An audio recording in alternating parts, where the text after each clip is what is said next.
भगवान परशुराम ने क्यों किया था 21 बार क्षत्रियों का संहार?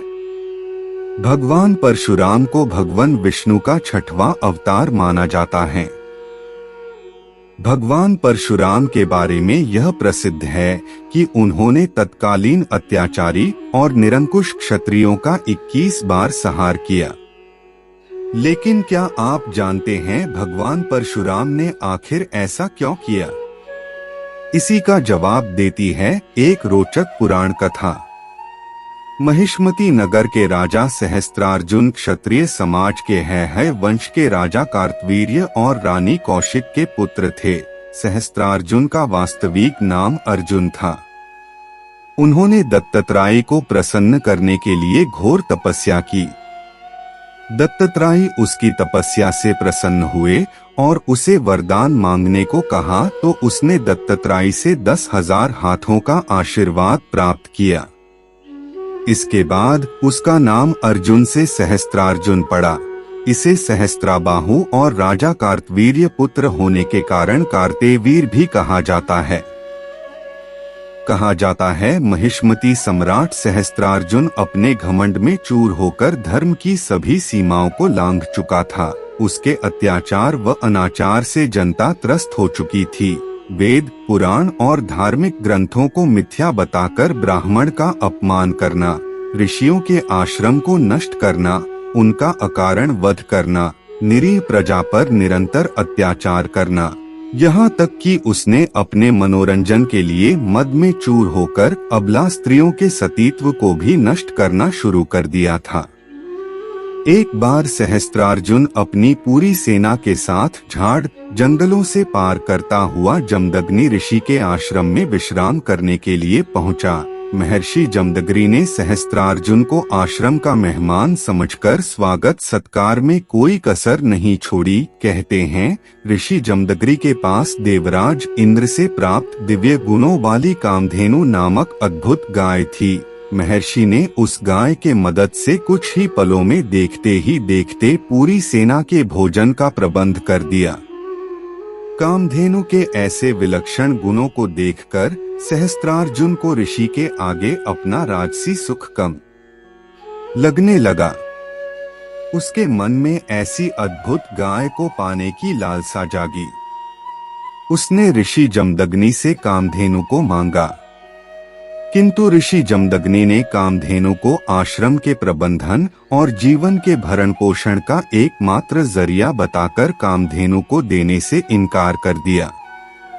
इस पर सहस्त्रार्जुन ने क्रोधित होकर ऋषि जमदग्नि के आश्रम को उजाड़ दिया और कामधेनु को ले जाने लगा। तभी कामधेनु सहस्त्रार्जुन के हाथों से छूटकर स्वर्ग की ओर चली गई। जब परशुराम अपने आश्रम पहुंचे तब उनकी माता रेणुका ने उन्हें सारी बातें विस्तार पूर्वक बताई। परशुराम माता पिता के अपमान और आश्रम को तहस नहस देखकर आवेशित हो गए। पराक्रमी परशुराम ने उसी वक्त दुराचारी सहस्त्रार्जुन और उसकी सेना का नाश करने का संकल्प लिया। परशुराम अपने परशु अस्त्र को साथ लेकर सहस्त्रार्जुन के नगर महिष्मतीपुरी पहुंचे, जहां सहस्त्रार्जुन और परशुराम का युद्ध हुआ। किंतु परशुराम के प्रचंड बल के आगे सहस्त्रार्जुन बौना साबित हुआ।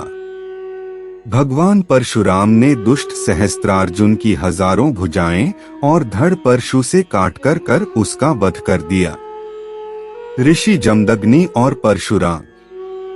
सहस्त्रार्जुन के वध के बाद पिता के आदेश से इस वध का प्रायश्चित करने के लिए परशुराम तीर्थ यात्रा पर चले गए।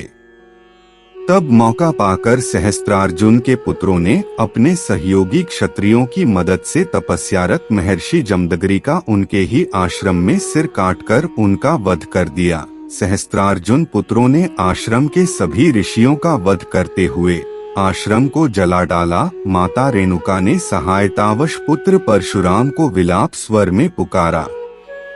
जब परशुराम माता की पुकार सुनकर आश्रम पहुँचे तो माता को विलाप करते देखा और माता के समीप ही पिता का कटा सिर और उनके शरीर पर 21 घाव देखे।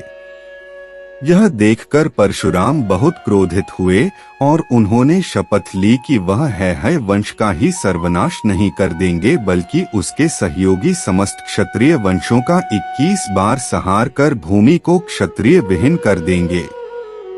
पुराणों में उल्लेख है कि भगवान परशुराम ने अपने इस संकल्प को पूरा भी किया। पुराणों में उल्लेख है कि भगवान परशुराम ने 21 बार पृथ्वी को क्षत्रिय विहीन करके उनके रक्त से समंत पंचक क्षेत्र के 5 सरोवर को भरकर अपने संकल्प को पूरा किया। कहा जाता है कि महर्षि ऋचिक ने स्वयं प्रकट होकर भगवान परशुराम को ऐसा घोर कृत्य करने से रोक दिया था, तब जाकर किसी तरह क्षत्रियों का विनाश भूलोक पर रुका। तत्पश्चात भगवान परशुराम ने अपने पितरों के श्राद्ध क्रिया की एवं उनके आज्ञानुसार अश्वमेध और विश्वजीत यज्ञ किया।